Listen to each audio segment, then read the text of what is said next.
Mon père a fracassé le costume spécial de mon fils, sur lequel il avait travaillé pendant plusieurs années, pour lui donner une leçon sur le temps perdu.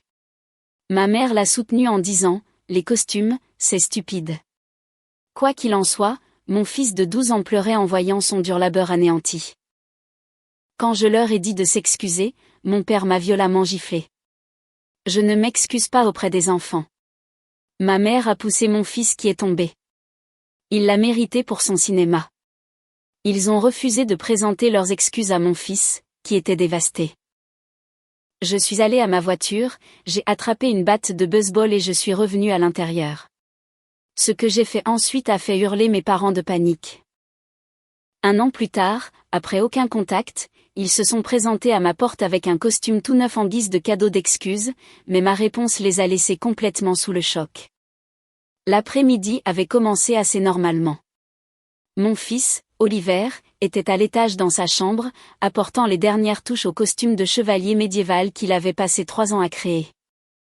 Chaque pièce était faite à la main, des plaques d'armure en mousse qu'il avait soigneusement façonnées et peintes à la cotte de maille qu'il avait construite à partir de centaines d'anneaux argentés. Le bouclier portait un emblème de dragon qu'il avait lui-même dessiné, esquissé et affiné à travers des dizaines d'itérations jusqu'à ce qu'il ait l'air professionnel.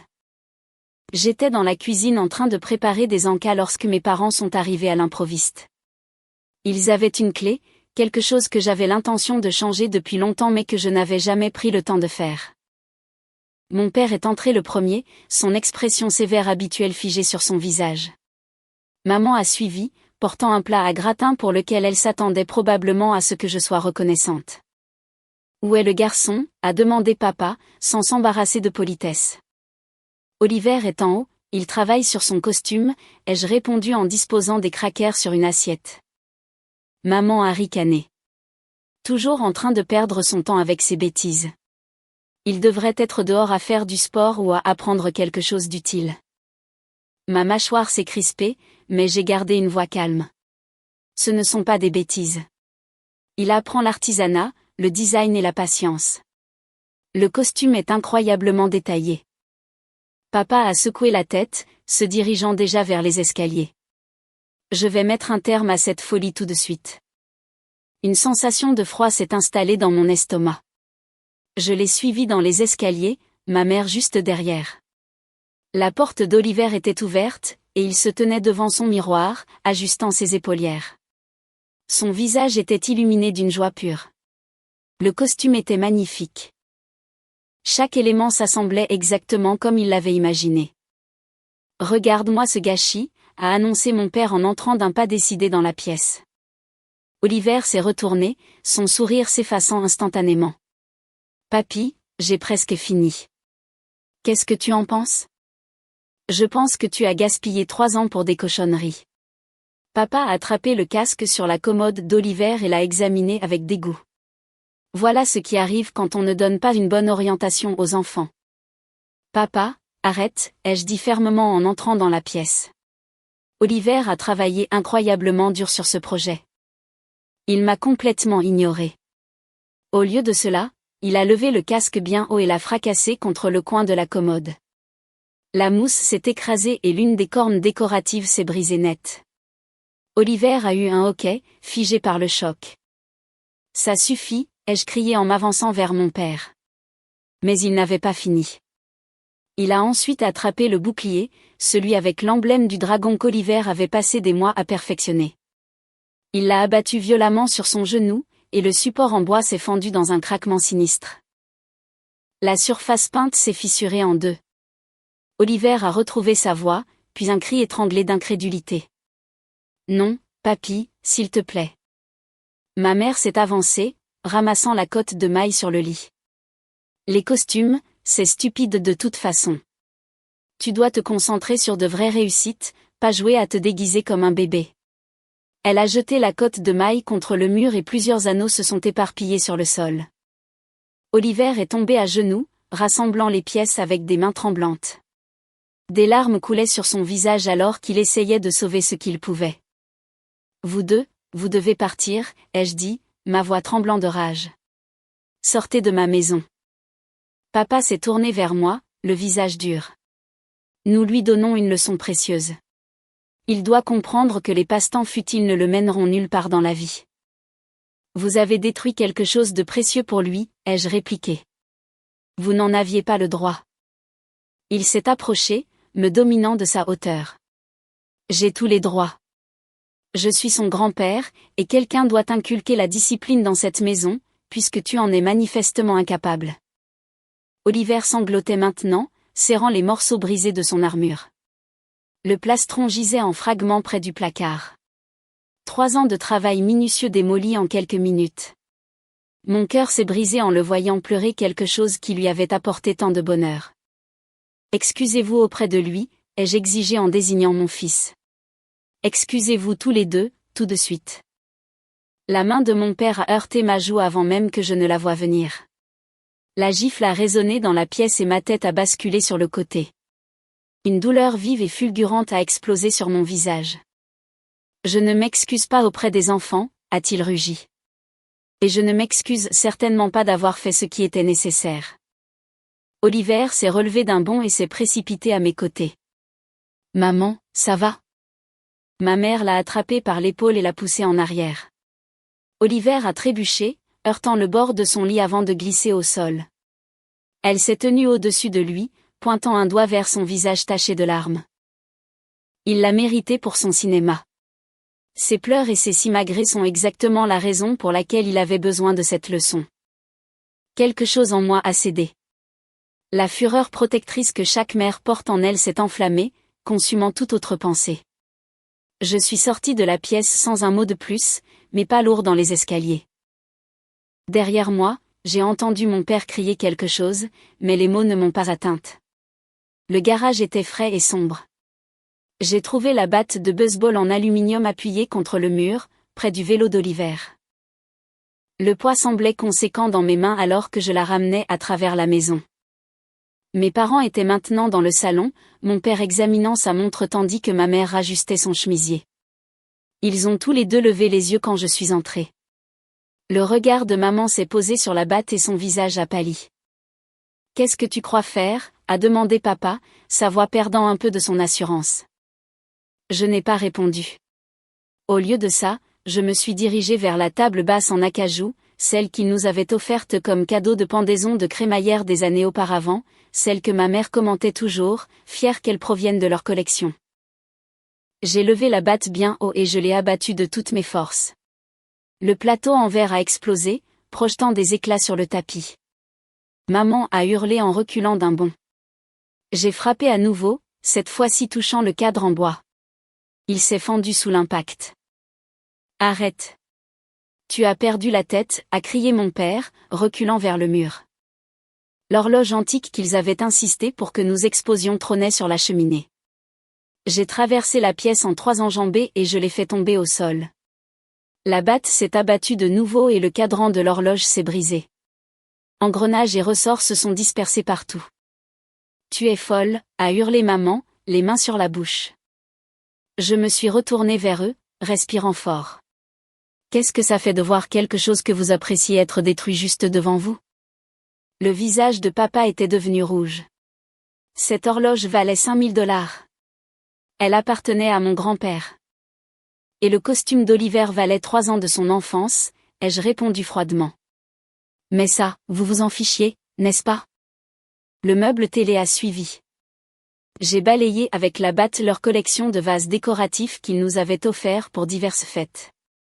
Chacun s'est brisé, les éclats de céramique se mêlant aux verres cassés qui jonchaient déjà le sol. Maman pleurait maintenant, de vraies larmes coulant sur ses joues. « S'il te plaît, arrête ça » a-t-elle supplié. « On peut en parler. » Comme vous avez parlé à Oliver avant de détruire son travail? J'ai soulevé la batte à nouveau. Ou avez-vous simplement commencé à tout casser sans lui donner une chance d'expliquer pourquoi c'était important? Leur portrait de mariage, une commande coûteuse qu'ils avaient insisté pour que nous accrochions bien en vue, était suspendu au-dessus du canapé. J'ai brandi la batte et j'ai frappé le cadre. Le verre s'est fissuré en toile d'araignée et le tableau est tombé au sol. « C'est irremplaçable » a crié papa en s'avançant vers moi. J'ai pointé la batte dans sa direction. « Ne bouge pas. » Il s'est figé. Une peur authentique vacillait dans ses yeux. Bien. Il devait avoir peur. Sortez de ma maison, ai-je dit doucement. Ne prenez rien avec vous. Partez, c'est tout. Maman a attrapé son sac à main dans la zone de la table basse détruite, ses mains tremblant. Tu as complètement surréagi. Nous essayons seulement d'aider.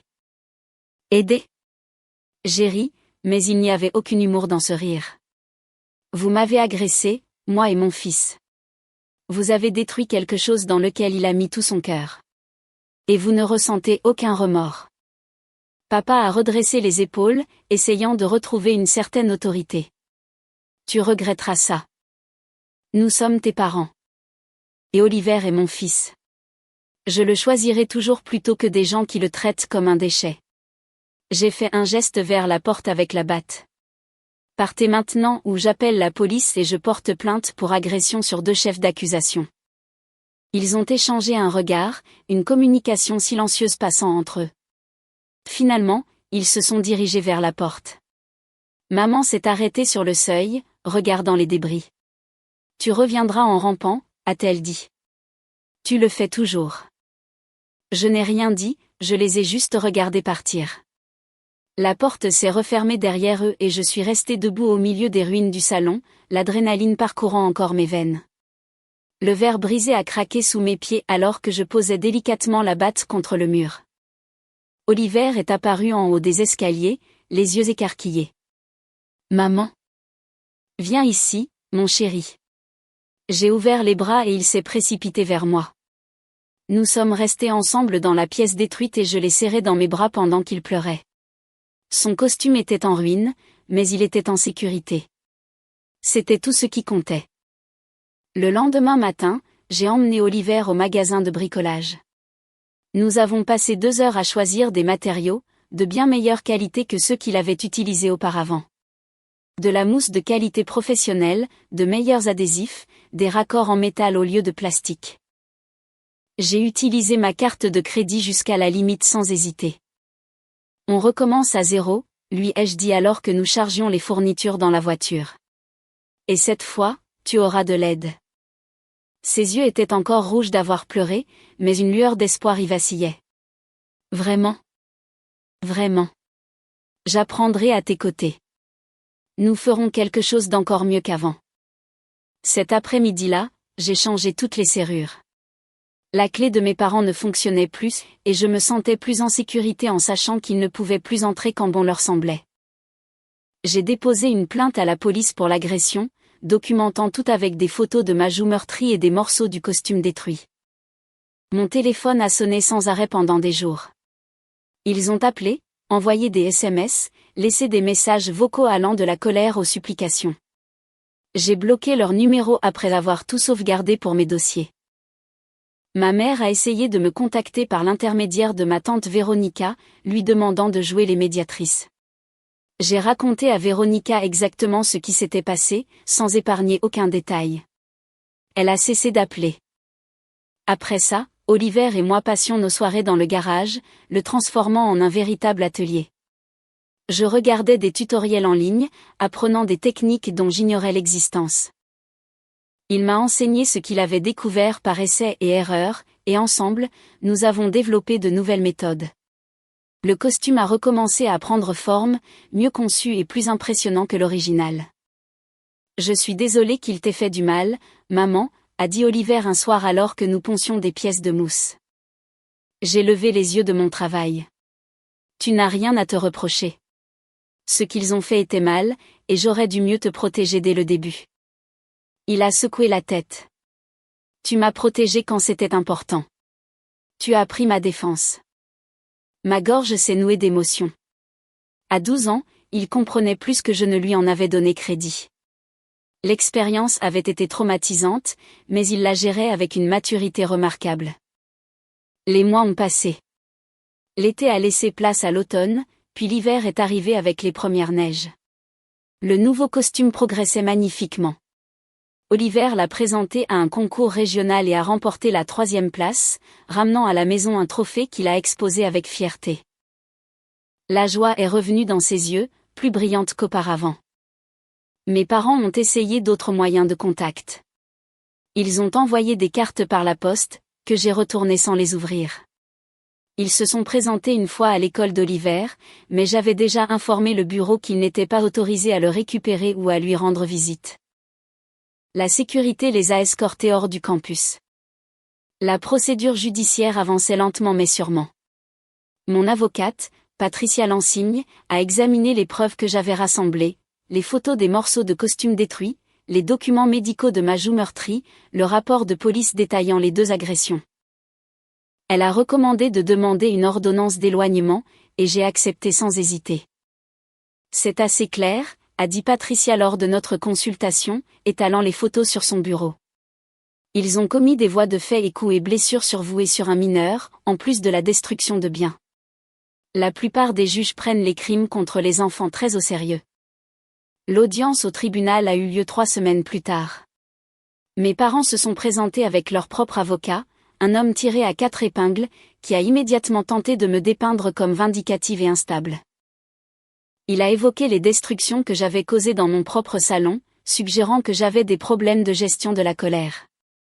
Patricia a contré avec aisance. Ma cliente a détruit ses propres biens après avoir été témoin de l'agression de son enfant et de la destruction de son projet de 3 ans. Sa réaction visait des objets qui lui appartenaient, pas des personnes. Il y a une différence significative entre casser une table basse et frapper un être humain. La juge, une femme sévère d'une 60aine d'années, a écouté les 2 parties sans émotion visible.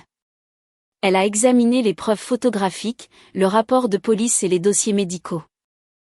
Lorsque mon père a tenté de s'adresser directement à elle, expliquant qu'il avait seulement essayé d'enseigner la responsabilité à Oliver, elle l'a interrompu. « Monsieur, j'ai élevé 4 enfants et j'ai maintenant 7 petits-enfants. Pas une seule fois je n'ai trouvé nécessaire de détruire leurs affaires ou de les frapper pour leur enseigner la responsabilité. Vos actions ont été cruelles et excessives. » Elle a accordé l'ordonnance d'éloignement. Mes parents devaient rester à au moins 150 mètres d'Oliver, de moi, de notre maison et de son école. Toute forme de contact, direct ou indirect, leur était interdite. L'ordonnance resterait en vigueur pendant 2 ans, sous réserve de renouvellement.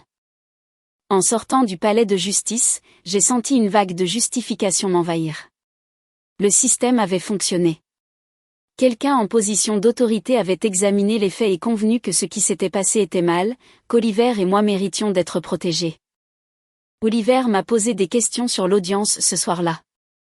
Je lui ai expliqué en des termes qu'il pouvait comprendre, en m'assurant qu'il sache que la juge avait pris son parti. « Alors, ils ne peuvent plus s'approcher de nous ?» a-t-il demandé, cherchant confirmation. « Pas avant au moins 2 ans. Et s'ils enfreignent l'ordonnance, ils feront face à de graves conséquences. » Il a traité l'information en silence tout en rangeant son matériel de bricolage. Bien. J'avais peur qu'il se présente au concours le mois prochain. Le concours régional de costumes était devenu de plus en plus important pour lui. Il avait travaillé sur le successeur du costume de chevalier, intégrant les leçons apprises et les nouvelles techniques qu'il maîtrisait. La pièce était ambitieuse, avec des plaques d'armure articulées qui bougeaient naturellement et des accents LED qui pulsaient comme une énergie magique. Ils ne seront pas là, l'ai-je rassuré. Et s'ils se présentent d'une manière ou d'une autre, la sécurité les fera sortir immédiatement. J'ai déjà envoyé une copie de l'ordonnance d'éloignement aux organisateurs du concours. Il a souri de soulagement et a reporté son attention sur le gantelet qu'il était en train de construire. En le regardant travailler, je m'émerveillais de sa résilience. Beaucoup d'enfants auraient abandonné après une destruction aussi traumatisante de leur projet passion. Oliver avait canalisé son chagrin en détermination, en ressortant plus fort et plus compétent. Le concours a eu lieu un samedi d'octobre frais. Le centre des congrès bourdonnait d'énergie créative alors que les participants installaient leurs stands. Le costume d'Oliver a immédiatement attiré l'attention des juges et des autres concurrents. Plusieurs créateurs de costumes professionnels se sont arrêtés pour examiner son travail, impressionnés par la sophistication technique. « As-tu vraiment fait ça toi-même ?» a demandé une juge, une femme dont la propre entreprise de costumes fournissait de grandes productions cinématographiques. « Ma mère m'a aidé avec certaines des techniques avancées », a admis honnêtement Oliver. « Mais j'ai fait tout le design et la plupart de la construction. » Elle a hoché la tête avec approbation. Le savoir-faire est exceptionnel, surtout pour quelqu'un de ton âge. As-tu envisagé de poursuivre cette voie professionnellement? Son visage s'est illuminé. Je veux travailler dans le cinéma ou le théâtre un jour. Créer des costumes pour des histoires. Continue comme ça. Tu as un vrai talent. Elle a pris des notes sur sa fiche de jugement avant de passer aux participants suivants. Oliver n'a pas remporté la première place, mais sa troisième place était accompagnée d'un prix de $200 et d'une invitation à exposer son travail dans le hall principal de la convention. Il a accepté les deux avec grâce et enthousiasme. Ce soir-là, nous avons célébré dans son restaurant préféré. Il a parlé sans arrêt des techniques qu'il avait observées, des liens qu'il avait tissés avec d'autres créateurs de costumes et des idées pour de futurs projets. La destruction traumatisante semblait lointaine maintenant, remplacée par de nouvelles réussites et de nouvelles possibilités. Merci de croire en moi, a-t-il dit soudainement, son expression devenant sérieuse. Même quand papy et mamie disaient que c'était stupide, tu savais que c'était important. Ma gorge s'est nouée d'émotion. Ta passion a toujours été importante. Quiconque ne peut pas le voir ne mérite pas d'être écouté. Il est retourné à son bavardage excité sur la compétition, mais ces mots sont restés avec moi. Les enfants intériorisent les messages que les adultes leur envoient. Si je m'étais rangé du côté de mes parents ou si j'avais rejeté ses intérêts comme étant triviaux, il aurait peut-être abandonné quelque chose dans lequel il excellait vraiment.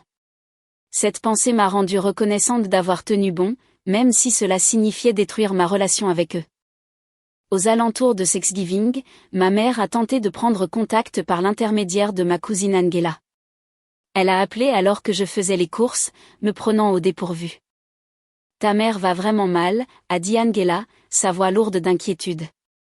Elle pleure chaque fois que quelqu'un mentionne Oliver. Ne peux-tu pas au moins les laisser lui envoyer des cartes d'anniversaire? Est-ce qu'elle t'a raconté ce qu'ils ont fait, ai-je demandé, m'arrêtant dans le rayon des surgelés. Elle a dit qu'il y avait eu un désaccord sur les passe-temps d'Oliver. Que tu avais surréagi et que tu les avais coupés de ta vie.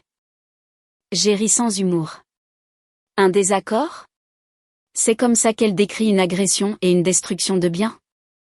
Un silence a accueilli ma question. Je pouvais presque entendre Angela recalibrer sa compréhension. Ils t'ont frappé, a-t-elle demandé doucement. Mon père m'a giflé assez fort pour laisser un bleu. Ma mère a poussé Oliver au sol. Ils ont détruit un costume qu'il avait passé 3 ans à créer pièce par pièce pendant qu'il les suppliait d'arrêter. Puis ils ont refusé de s'excuser. J'ai gardé une voix calme et factuelle. Ce ne sont pas des désaccords. Ce sont des crimes. Angela a expiré lentement. Elle n'a rien mentionné de tout ça. Bien sûr que non. Il est plus facile de jouer la victime que d'accepter ses responsabilités. J'ai attrapé un sac de légumes surgelés et les jeté dans mon chariot. Si elle va mal, peut-être devrait-elle réfléchir à la raison pour laquelle ses actions ont conduit à cette conséquence. Je n'en avais aucune idée, a dit Angela, semblant sincèrement secouée. Je suis désolée. Je ne transmettrai plus de messages. J'apprécie. J'ai mis fin à l'appel, fatiguée mais pas surprise. Mes parents avaient toujours été doués pour contrôler les récits, se présentant comme des personnes raisonnables face à une fille déraisonnable. La vérité était plus compliquée et moins flatteuse. Décembre a apporté la neige et les préparatifs des fêtes. Oliver voulait assister à une convention de costumes en ville, qui proposait des ateliers avec des professionnels de l'industrie. Les frais d'inscription étaient élevés, mais je l'ai inscrit sans hésiter. Son éducation et sa passion méritaient cet investissement. Nous avons passé le week-end de la convention immergés dans la communauté du cosplay. Oliver a participé à des ateliers sur le travail de la mousse, la manipulation des tissus et le maquillage théâtral. J'ai assisté à des sessions sur la façon de transformer des passe-temps créatifs en carrière durable. Les informations se sont avérées inestimables. Le dernier jour de la convention, une dénicheuse de talent d'une société de production télévisée nous a approchés. Elle avait vu le travail d'Oliver dans le hall d'exposition et voulait discuter d'une opportunité. Nous développons une émission pour enfants sur les jeunes inventeurs et créateurs, a-t-elle expliqué en me tendant sa carte de visite. Chaque épisode présente un véritable enfant travaillant sur un projet passion. La dévotion et le talent d'Oliver seraient parfaits pour notre format. Les yeux d'Oliver se sont écarquillés. Vraiment? Moi à la télévision? Nous filmons sur plusieurs mois, documentant ton processus créatif. Tu serais rémunéré, bien sûr, et nous fournirions les matériaux pour le projet que tu voudrais entreprendre. Elle a souri chaleureusement. Aucune pression, mais si ça t'intéresse, j'adorerais organiser une rencontre formelle. J'ai examiné attentivement la carte de visite, notant le nom légitime de la société de production. Nous allons certainement y réfléchir. Puis-je vous contacter après les vacances? Absolument. Prenez tout le temps dont vous avez besoin. En rentrant à notre hôtel ce soir-là, Oliver vibrait pratiquement d'excitation. Une émission de télévision. Tu y crois? Tu as mérité cette opportunité, lui ai-je dit. Ton travail parle de lui-même. Il est devenu silencieux et j'ai reconnu l'expression pensive qui signifiait qu'il traitait quelque chose de complexe. Tu penses que papy et mamie le verront si on fait l'émission? Probablement. Est-ce que ça te dérange? Non. Il a secoué la tête fermement. J'espère qu'ils le verront. J'espère qu'ils réaliseront à quel point ils avaient tort. Sa maturité continuait de m'étonner. Au lieu de chercher leur approbation, il voulait qu'ils soient témoins de son succès malgré leur cruauté. La distinction était importante. Noël est arrivé sans aucune tentative de contact de la part de mes parents. L'ordonnance d'éloignement avait apparemment assez de poids pour les tenir à distance, du moins temporairement. Oliver et moi avons célébré tranquillement, juste nous deux, créant de nouvelles traditions libérées de tout jugement ou critique. Il m'a offert un bracelet en cuir fait main qu'il avait fabriqué en utilisant des techniques du cadeau de la tante Véronica. Le repoussage présentait un motif de dragon rappelant l'emblème de son bouclier original. Je le portais constamment, un rappel de sa résilience et de son talent. Je lui ai offert un équipement de photographie professionnelle pour documenter son travail. Il utilisait l'appareil photo de son téléphone, mais un éclairage et un équipement approprié élèveraient considérablement son portfolio. Il a passé l'après-midi de Noël à photographier ses costumes terminés, expérimentant avec les angles et les effets. C'est parfait, a-t-il dit en regardant les images sur l'écran de l'appareil. Je peux enfin capturer tous les détails. Nous avons téléchargé les photos sur son portfolio en ligne ce soir-là et la réponse a été immédiate. Les commentaires ont afflué, louant la qualité améliorée des images et posant des questions sur ses techniques. Plusieurs personnes se sont renseignées sur des commandes potentielles, prêtes à payer des sommes importantes pour un travail personnalisé. Maman, regarde ça, a dit Oliver en me montrant un message d'une artiste de foire de la Renaissance. Elle veut une armure complète pour son personnage. Elle offre $1200. C'est une commande sérieuse. Te sens-tu prêt pour quelque chose d'aussi complexe? Il a réfléchi attentivement. Je pense que oui. Ça prendrait quelques mois, mais j'ai tellement appris depuis la dernière fois, et on pourrait utiliser l'argent, non? Sa conscience de notre situation financière m'a touché. Les frais de justice et les dépenses de concours avaient mis notre budget à rude épreuve, bien que j'ai essayé de le protéger du stress. On s'en sort bien, mais oui, le travail de commande aiderait. Discutons des tarifs et des délais. Assurons-nous de fixer des attentes réalistes. Nous avons passé la semaine entre Noël et le Nouvel An à élaborer un véritable plan d'affaires. J'ai fait des recherches sur les exigences légales pour les entreprises appartenant à des mineurs, mis en place des systèmes de comptabilité et rédigé des modèles de contrats. Oliver a créé des structures de prix détaillées basées sur les coûts des matériaux, le temps investi et le niveau de compétence. Au 1er janvier, il avait une entreprise fonctionnelle avec 3 commandes confirmées. La transformation était remarquable. Ce que mes parents avaient essayé de détruire avait évolué en quelque chose avec une réelle valeur commerciale. J'ai construit une nouvelle vie sans eux, et elle semblait plus légère d'une certaine manière. Le poids de leur jugement et de leur critique constante s'était levé, laissant place à un bonheur authentique. Oliver s'épanouissait sans leur influence négative. Ses notes se sont améliorées. Il s'est fait de nouveaux amis dans les communautés de création de costumes et a commencé à donner des ateliers à la bibliothèque locale pour d'autres enfants intéressés par l'artisanat. 1 an s'est écoulé depuis le jour de la destruction. Je l'ai marqué en privé, reconnaissante du chemin que nous avions parcouru. Oliver travaillait sur son 3e costume, une robe de sorcier élaborée avec des effets lumineux qu'il avait découvert grâce à des tutoriels d'électronique. Le gamin était vraiment talentueux, et je m'assurais qu'il sache que j'étais fière de lui chaque jour. Puis ils se sont présentés à ma porte. Je préparais le petit déjeuner quand la sonnette a retenti. Oliver était encore en haut en train de se préparer pour l'école. J'ai vérifié la caméra de sécurité que j'avais installée et j'ai senti mon estomac se nouer. Ils étaient tous les deux sur mon porche et mon père tenait un grand paquet emballé. J'ai ouvert la porte mais je ne les ai pas invités à entrer. La chaîne de sécurité est restée fermement en place. Qu'est-ce que vous voulez ? Ma voix est sortie plate, sans émotion. Le sourire de maman semblait nerveux. Nous voulions te parler. Voir Oliver. Ça n'arrivera pas. Papa a brandi le paquet. Nous lui avons apporté quelque chose. Un cadeau de réconciliation. Je me fiche de ce que vous avez apporté. J'ai commencé à fermer la porte. Attends. La main de maman s'est tendue, s'arrêtant juste avant de toucher la porte. S'il te plaît, écoute-nous. Nous avons eu beaucoup de temps pour réfléchir à ce qui s'est passé. J'ai gardé la main sur la porte, prête à la fermer complètement. Papa s'est éclairci la gorge. Nous avons peut-être surréagi. Peut-être avons-nous été trop durs. Peut-être, ai-je répété, incrédule. Vous nous avez agressés tous les deux et vous avez détruit quelque chose de précieux pour un enfant. Il n'y a pas de « peut-être » à ce sujet. Il s'est agité, mal à l'aise. Nous aimerions faire amende honorable. Nous avons apporté à Oliver un costume de remplacement. Fait par un professionnel. Il a dû coûter $3000. Je les ai regardés, attendant les excuses qui devraient accompagner un tel geste. Un silence s'est étiré entre nous. Papa a légèrement avancé le paquet. Eh bien, a-t-il insisté. Tu ne vas pas le prendre ? Où sont les excuses ? Ai-je demandé directement.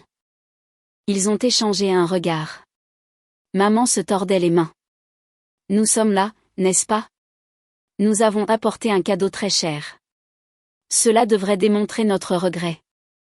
Dites les mots, ai-je insisté. Excusez-vous pour ce que vous avez fait.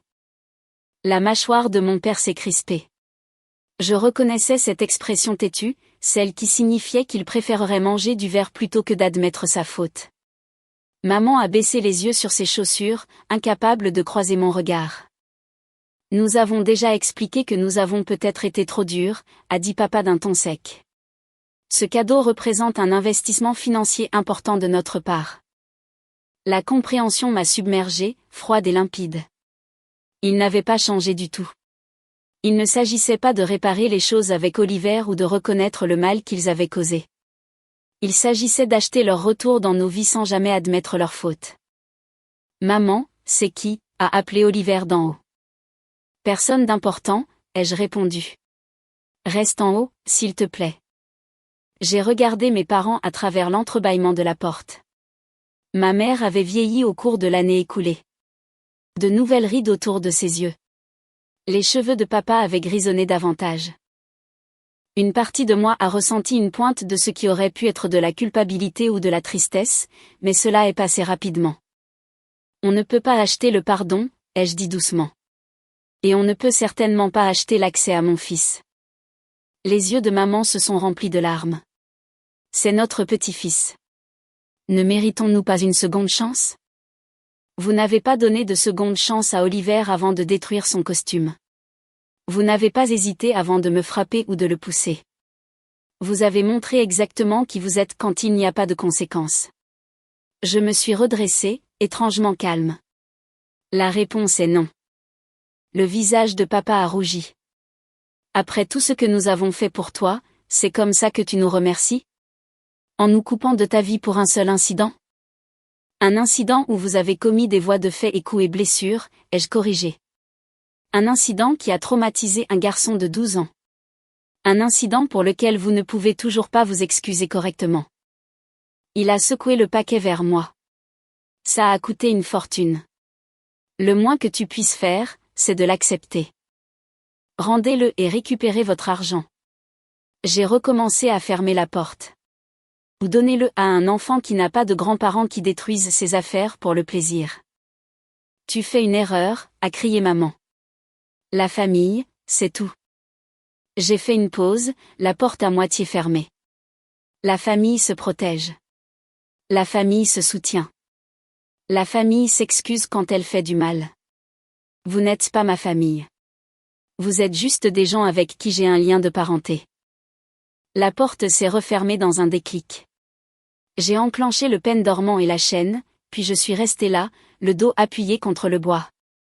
Mes mains tremblaient légèrement, mais ma résolution était solide comme de l'acier. Oliver est descendu, son sac à dos sur une épaule. C'était vraiment eux? Oui. Il a hoché la tête lentement, traitant l'information. Est-ce qu'ils ont dit qu'ils étaient désolés? Non. Ils ont apporté un costume cher à la place, pensant que l'argent arrangerait tout. C'est stupide, a-t-il dit simplement. Le costume, ce n'était pas une question d'argent. C'était une question du travail que j'y avais mis. La fierté a gonflé dans ma poitrine. Exactement. Il a traversé la pièce et m'a serré fort dans ses bras. Merci de me protéger, maman. Encore une fois. Toujours, ai-je murmuré dans ses cheveux. Absolument toujours. Par la fenêtre, je les ai regardés retourner à leur voiture. Papa a jeté le paquet sur la banquette arrière avec plus de force que nécessaire. Ils sont restés assis dans le véhicule pendant plusieurs minutes, probablement en train de se disputer, avant de finalement démarrer. Mon téléphone a vibré avec un SMS d'un numéro inconnu. J'ai failli le supprimer, mais la curiosité l'a emporté. C'était de ma tante, Véronica. Ta mère m'a appelé en pleurant. Elle a dit que tu avais rejeté leur cadeau d'excuses. Je lui ai dit qu'acheter un costume n'était pas la même chose que de s'excuser réellement. Elle m'a raccroché au nez. Je voulais juste que tu saches que je soutiens ta décision. J'ai souri en tapant un rapide merci en retour. Ça faisait du bien de savoir que quelqu'un dans la famille comprenait. La sonnette a de nouveau retenti 2 heures plus tard. J'ai vérifié la caméra avec lassitude, mais ce n'était qu'un livreur avec un colis. À l'intérieur se trouvait un ensemble d'outils professionnels pour le travail du cuir qu'Oliver convoitait depuis des semaines. La carte disait « Fier de vous deux. Continuez à créer. Tante Véronica ». Ce soir-là, Oliver et moi travaillions dans le garage comme d'habitude.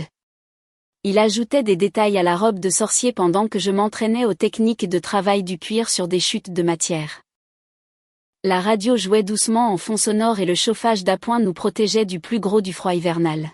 « Tu penses qu'ils essaieront encore ?» a demandé Oliver, sans lever les yeux de sa couture. J'ai réfléchi attentivement à la question. Peut-être. Mais s'ils le font, la réponse sera toujours non. Bien. Il a noué un fil et a examiné son travail d'un œil critique. Il ne me manque pas. C'est mal? Non, mon chéri. On ne peut pas regretter des gens qui te faisaient te sentir petit ou sans valeur. C'est de l'autopréservation, pas de la cruauté. Il a hoché la tête, satisfait de cette réponse. Nous avons continué à travailler dans un silence confortable, créant quelque chose de beau ensemble dans l'espace où la destruction avait autrefois tenté de prendre racine. Le costume qu'ils avaient apporté était dans leur voiture, non désiré et inutile. Nous n'avions pas besoin de leurs coûteuses offrandes de paix.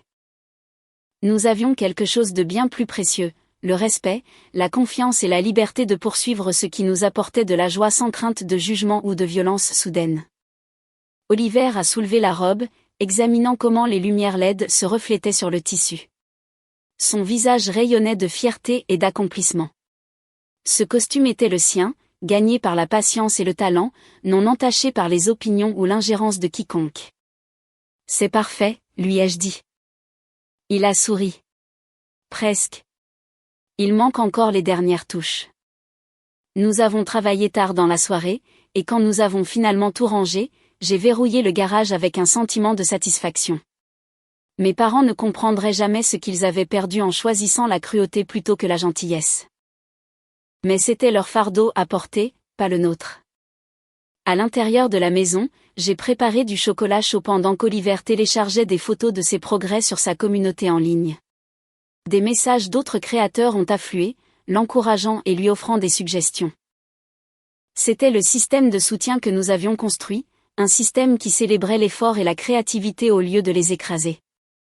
Mon téléphone est resté heureusement silencieux. Plus d'appels de numéros bloqués. Plus de manipulation émotionnelle déguisée en inquiétude. La limite que j'avais établie tenait bon, et chaque jour qui passait, elle semblait plus naturelle et juste. Oliver est entré dans la cuisine, son ordinateur portable sous le bras. Quelqu'un veut me commander un costume. Un gamin en Californie a vu mon travail et adore le design du dragon de mon bouclier original. C'est merveilleux. Qu'est-ce que tu lui as dit? Que je devais d'abord en parler à ma mère, puisque je n'ai que 12 ans. Il m'a regardé avec espoir. Je peux le faire? En facturant les matériaux et le temps, évidemment. Absolument. Nous mettrons en place une structure commerciale appropriée. Assurons-nous que tout soit légal et documenté. Je lui ai ébouriffé les cheveux affectueusement. Regarde-toi, en train de devenir un entrepreneur. Son enthousiasme était contagieux, et nous avons passé l'heure suivante à rechercher comment les mineurs pouvaient gérer de petites entreprises avec la surveillance parentale. Cette opportunité découlait directement de son refus d'abandonner après la destruction, de sa détermination à reconstruire quelque chose d'encore mieux qu'avant. Cette nuit-là, allongé dans mon lit, j'ai réfléchi à l'année écoulée. Le chemin n'avait pas été facile, mais il avait été nécessaire. Mes parents avaient révélé leur vraie nature, et j'avais choisi de les croire au lieu de trouver des excuses ou d'espérer qu'ils changent. Oliver s'épanouissait d'une manière que je n'aurais jamais pu prédire. Il avait trouvé sa passion, développé de réelles compétences et appris que son travail avait de la valeur, peu importe ce que les autres en pensaient. La leçon qu'il avait tirée de cette terrible journée n'était pas que la créativité était sans valeur, mais que l'opinion de certaines personnes ne méritait pas d'être prise en considération. J'avais aussi appris quelque chose. Pendant des années, j'avais toléré les critiques et le contrôle de mes parents, me disant que la famille signifiait accepter les gens tels qu'ils étaient. Mais l'acceptation n'exigeait pas de soumettre mon enfant à du mal. Fixer des limites n'était pas cruel. C'était essentiel. Le sommeil est venu facilement, sans être troublé par la culpabilité ou les doutes. Nous avions construit quelque chose de bon à partir des cendres de cette destruction, et aucune somme d'argent ou faux geste ne me ferait jamais regretter d'avoir protégé cette croissance. 3 mois plus tard, mon père a tenté une dernière fois. Il s'est présenté à mon lieu de travail, attendant dans le hall jusqu'à ma pause déjeuner. La sécurité m'a appelé pour savoir si je voulais qu'il le fasse partir, mais j'ai accepté de descendre. Il s'est levé quand je me suis approchée, l'air plus vieux et plus petit que dans mes souvenirs. 5 minutes, c'est tout ce que je demande. Nous nous sommes assis sur des chaises inconfortables près des fenêtres. Des employés de bureau passaient, ignorant la tension qui crépitait entre nous. « Qu'est-ce que tu veux ?» ai-je demandé. « Ta mère est malade » a-t-il dit sans détour. Les médecins ont trouvé quelque chose lors de son bilan annuel. Elle commence un traitement le mois prochain. L'inquiétude a vacillé en moi malgré tout. Quel genre de traitement? Agressif. Le pronostic est incertain. Il s'est penché en avant, les mains jointes entre ses genoux. Elle veut voir Oliver avant que ça ne commence. Elle a peur et elle demande sa famille. Est-ce qu'elle t'a demandé de venir ici ou as-tu décidé ça tout seul? Il a hésité. Elle ne sait pas que je suis là. Mais j'ai pensé que tu devais savoir. Alors, tu te sers de sa maladie pour me manipuler et me forcer à reprendre contact? J'ai gardé ma voix calme malgré la colère qui montait. C'est bas, même pour toi. Je te le dis parce que tu mérites de savoir. Sa voix s'est légèrement élevée, attirant les regards des employés à proximité. Il l'a de nouveau baissée. Quoi qu'il se soit passé, elle est toujours ta mère. Et Oliver est toujours ton petit-fils, celui que tu as agressé et rabaissé. A-t-elle exprimé le moindre remords pour ça? A-t-elle réellement prononcé les mots « Je suis désolée » ? Le silence m'a répondu. Papa a détourné le regard, la mâchoire contractée. C'est ce que je pensais. Je me suis levée. Je suis désolée qu'elle soit malade. Sincèrement. Mais utiliser la maladie comme un levier émotionnel n'efface pas ce qui s'est passé ni ne crée la relation que tu souhaites. Alors c'est tout ? Tu laisses ta mère affronter son traitement seule parce qu'elle a fait une erreur ? Elle a fait un choix, ai-je corrigé fermement. Un choix délibéré et conscient de faire du mal à mon enfant. Puis elle a fait un autre choix, celui de ne pas s'excuser ni de reconnaître ce mal. Ce sont ses décisions, et c'est à elle de vivre avec, pas à moi. Je me suis éloignée sans regarder en arrière. Derrière moi, je l'ai entendu m'appeler par mon nom, mais je ne me suis pas arrêtée. La sécurité le raccompagnerait s'il essayait de me suivre. Ce soir-là, j'ai parlé à Oliver de la maladie de sa grand-mère. Il a écouté en silence, son expression pensive. « Tu vas la voir ?» a-t-il demandé. « Non. Mais si tu veux, j'organiserai quelque chose de supervisé dans un lieu neutre. Tes sentiments comptent. » Il y a réfléchi un long moment. « Je ne crois pas que je veuille. » C'est d'accord ? Complètement d'accord. Tu n'es pas responsable du maintien des relations avec les personnes qui t'ont fait du mal, quelles que soient les circonstances. Il a hoché la tête, visiblement soulagé. On peut travailler sur le costume de commande ce soir ? Je veux bien prendre les mesures. Absolument. Nous avons passé la soirée dans le garage comme toujours, créant et construisant au lieu de nous attarder sur des choses que nous ne pouvions pas contrôler. La première commande d'Oliver prenait magnifiquement forme, et sa confiance grandissait avec chaque section terminée. Quoi qu'il arrive avec le traitement de ma mère, quels que soient les chantages affectifs qu'il pourrait tenter à l'avenir, ma réponse resterait la même. Certains ponts, une fois brûlés, ne se reconstruisent pas. Et c'était très bien comme ça. Le lendemain matin a apporté le soleil et la promesse du printemps. Oliver est parti à l'école avec les dernières photos de son projet à partager, et je suis allée travailler en me sentant plus légère que je ne l'avais été depuis des années. Nous avions choisi notre paix plutôt que leur présence.